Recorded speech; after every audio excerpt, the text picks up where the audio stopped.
La breve meditación de hermanos del Salmo 1. En la Biblia, hermanos, la figura del árbol suele utilizarse para hablar de estabilidad, hablar de firmeza, pero también ciertamente para hablar de vida y de prosperidad espiritual.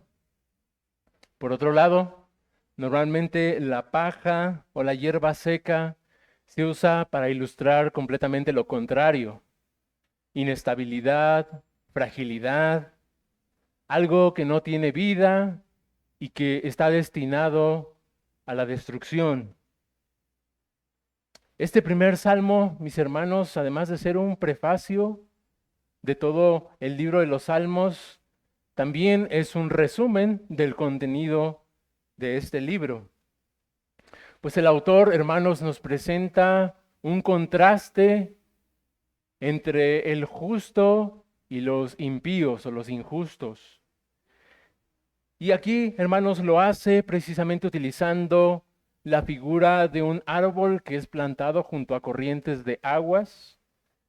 Y también, en cuanto al impío, lo hace usando el ejemplo de un tamo que es arrebatado por el viento o una paja que es llevada por el viento.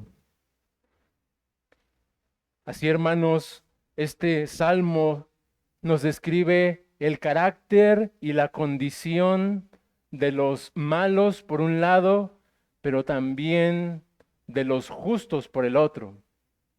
Y no solamente el carácter y la condición de estos tipos de personas delante de Dios, sino también cuál es el destino del justo y de los injustos en el día final. Así es que vamos a meditar en estas dos partes, hermanos: la condición de los justos y de los injustos delante de Dios y el destino final de ambos. Para comenzar, hermanos, con este carácter y condición de estas personas o de estos dos tipos de personas, el salmista inicia con una descripción de los justos y lo hace de una manera negativa y después positiva. Negativa porque primero nos dice qué es lo que no hace el justo, y positiva porque nos va a describir qué es lo que sí caracteriza a los justos. Lo que no caracteriza a los justos es que andan en compañía de los malos o tienen comunión con los impíos. Mientras lo que sí caracteriza a los justos es que tienen comunión con Dios a través de su palabra. Así, hermanos, este pues es un llamado a no tener o a no andar con los pecadores. Pero ¿qué implica esto de no andar con los pecadores? ¿Acaso es aislarnos de la sociedad, formando una comunidad cristiana para así no contaminarnos con el pecado de los incrédulos que rechazan a Dios? Sabemos que no es así, hermanos. La iglesia en su historia ha caído en este extremo. Aunque eran buenas las intenciones al separarse de la sociedad pecadora, no obstante, el cristiano siempre cae en la tentación o en el extremo de aislarse. Pero el Señor Jesús nos dice que esto no es así. En el Evangelio de Juan, en su oración, ahí en el capítulo 17, dice: no ruego que los quites del mundo, sino que los guardes del mal. Pues el llamado, hermanos, no es aislarnos del mundo, sino que estando en el mundo, debemos apartarnos de la mentalidad, de las prácticas, de la filosofía de este mundo. Por eso es que el salmista ahí inicia diciendo: bienaventurado el varón que no anduvo en consejo de malos, ni estuvo en camino de pecadores, ni en silla de escarnecedores se ha sentado. Algunos comentan, hermanos, que estas son tres descripciones de una degradación moral de los pecadores. Al decir ahí malos, pecadores y escarnecedores. Estos son personas que no tienen reverencia a Dios en primer lugar. Son pecadores, pues, que practican el pecado, que violan la ley de Dios. Pero también los escarnecedores son aquellos que se burlan abiertamente de Dios. Es una degradación de la maldad. Así, hermanos, algo que caracteriza a los justos es que no se comportan como aquellos que rechazan a Dios. Los justos no se detienen para asociarse con los que violan abiertamente los mandamientos de Dios. Además, los justos mucho menos se identifican finalmente con los que se burlan de Dios, con los que blasfeman de su nombre.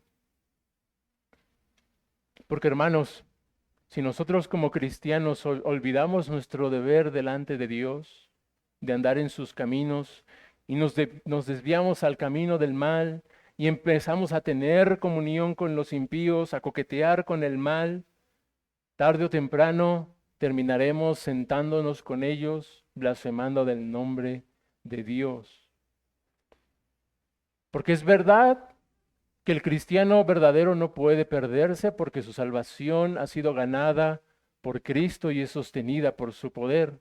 Sin embargo, por las Escrituras nosotros sí vemos serias advertencias en las cuales un cristiano verdadero puede caer en el pecado y en pecados, hermanos, tan graves que jamás en tu vida te hubieras imaginado cometer. Por eso están las advertencias en la palabra de Dios. Por eso también hay advertencias contra la apostasía. Y no debemos decir, esas no son para mí. No, sí, debemos temer. Por eso este salmo inicia diciendo qué es lo que caracteriza a un justo, precisamente para que no caiga en las garras del pecado. Pero hermanos, ¿cómo es que podemos evitar esta terrible condición, esta miserable condición en la cual puede caer un cristiano verdadero por desviarse de su deber? ¿Acaso es apartándonos del mal? Sí, pero hay un remedio poderoso contra eso, y esto es acercándonos cada vez más a Dios, teniendo una comunión íntima con Dios a través de su palabra. Porque también el Señor Jesucristo en aquella oración del Evangelio de Juan, Él dice en el versículo 17, santifícalos en tu verdad, tu palabra es verdad. Somos santificados, hermanos, por la palabra de Dios, estando en comunión con Dios. Por eso dice el versículo 2, sino que en la ley de Jehová está su delicia, y en su ley medita de día y de noche. Porque hermanos, si nosotros somos llenos de la palabra de Dios, en la comunión con Dios, tanto en lo privado como en lo público en la iglesia, no tendremos ningún interés en buscar el consuelo, el gozo, el deleite en las cosas del mundo, ni en la compañía de los pecadores. Porque estamos llenos de la palabra de Dios. No necesitamos esas cosas. ¿Y cómo es que puedo llenarme de la palabra de Dios? En los medios de gracia privados y públicos, hermanos. Ese medio de gracia que es la palabra de Dios, estando diariamente en nuestras casas, leyendo las Escrituras, meditando las Escrituras, orando las Escrituras, comentando las Escrituras con nuestra familia o con nuestros hermanos.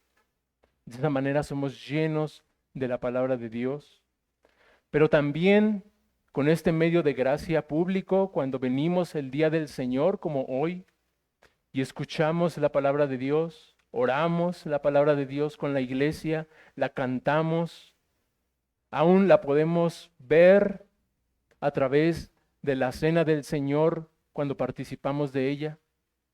De esa manera somos fortalecidos en la palabra de Dios, tenemos comunión con Dios y somos guardados de desviarnos por el camino de los malos. Pero hermanos, para que nadie piense que esto solamente es un ejercicio de una disciplina personal, es necesario que nosotros bebamos de aquella agua viva que es nuestro Señor Jesucristo.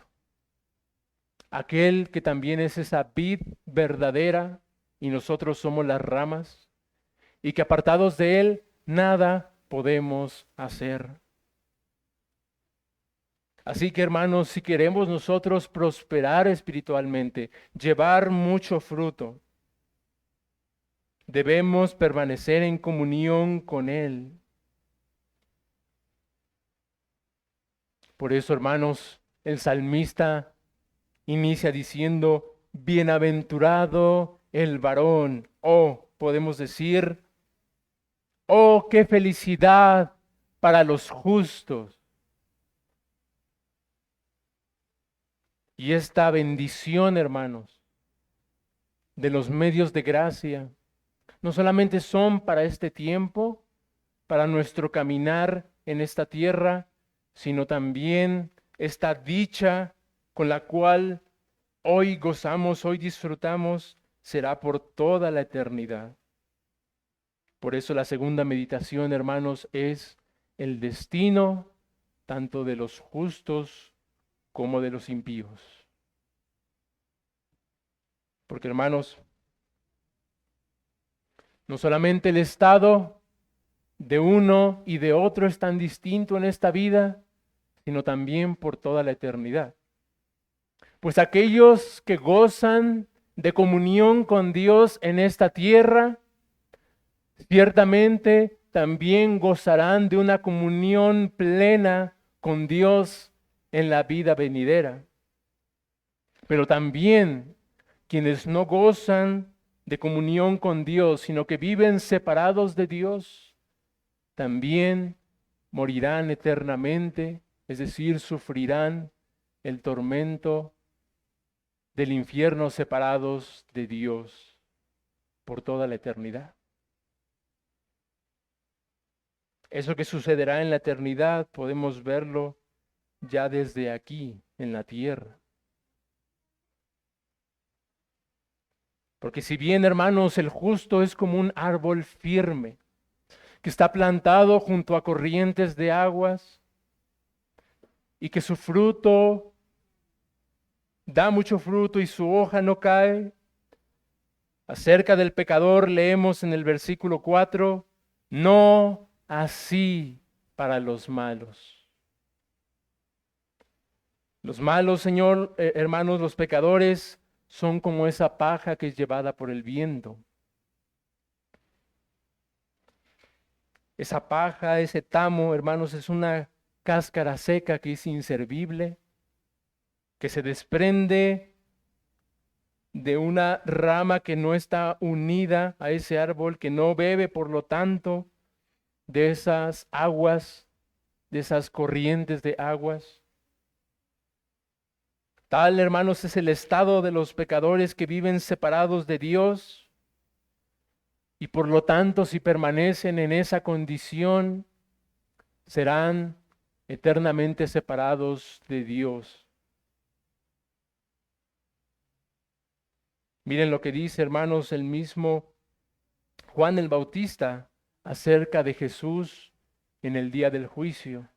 Jesús como juez, en Mateo 3:12 dice, su aventador está en su mano y limpiará su era y recogerá su trigo en el granero y quemará la paja en el fuego que nunca se apagará. Esta es la descripción, hermanos, de lo que sucederá en el juicio final cuando Cristo separe a los justos de los injustos. Por ello utiliza esta separación del trigo o de la cebada, de la paja. Hermanos, en la agricultura Existen 4 pasos para la separación del trigo y de la paja. Primero, se corta ese cereal y se lleva a un terreno plano y firme, el cual se le llama era. Después se separa el grano de la espiga, ya sea con bueyes, ya sea azotando esas espigas, o con una tabla de madera que en su parte baja tiene incrustadas algunas piedras filosas, con la cual se desgarra el trigo, y esa tabla es conocida como trillo, por eso se dice trillar el grano. Enseguida, hermanos, el aventador arroja al aire eso que ha sido trillado para que el viento separe la paja de ese trigo trillado.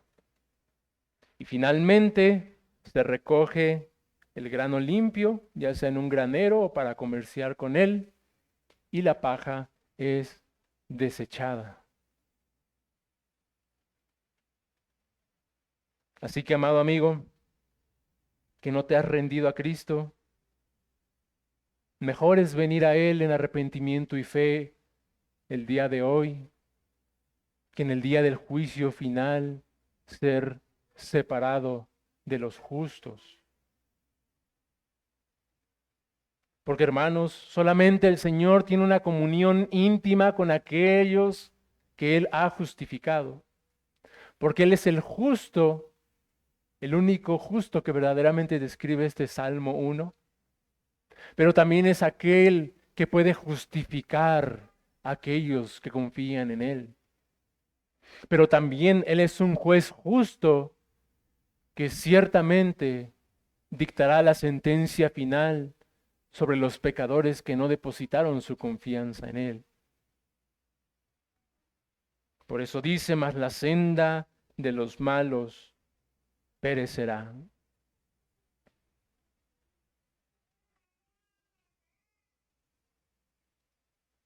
Así que hermano, finalmente la amonestación de este salmo para nosotros, hermano en la fe, es a que permanezcamos firmes en comunión con Dios, sin descuidarla, hermanos. Sé que todos nosotros somos débiles, que fallamos, pero estando advertidos por Dios en su palabra, recobremos ánimo y vayamos a Dios. Si hemos descuidado estos medios de gracia, a recobrar esa comunión con Dios a través de ellos y apartarnos de todo mal. Y también, amigo, la amonestación de este salmo es para que dejes tu vida de rechazo a Dios y lo abraces por la fe y puedas gozar de esta comunión con Dios que tenemos los creyentes. Así que, hermanos, habiendo dicho esto, continuemos adorando a nuestro Dios, meditando en la palabra que cantamos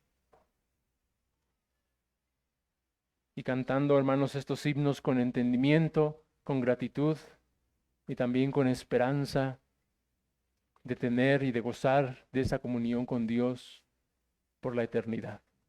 Amén, hermanos.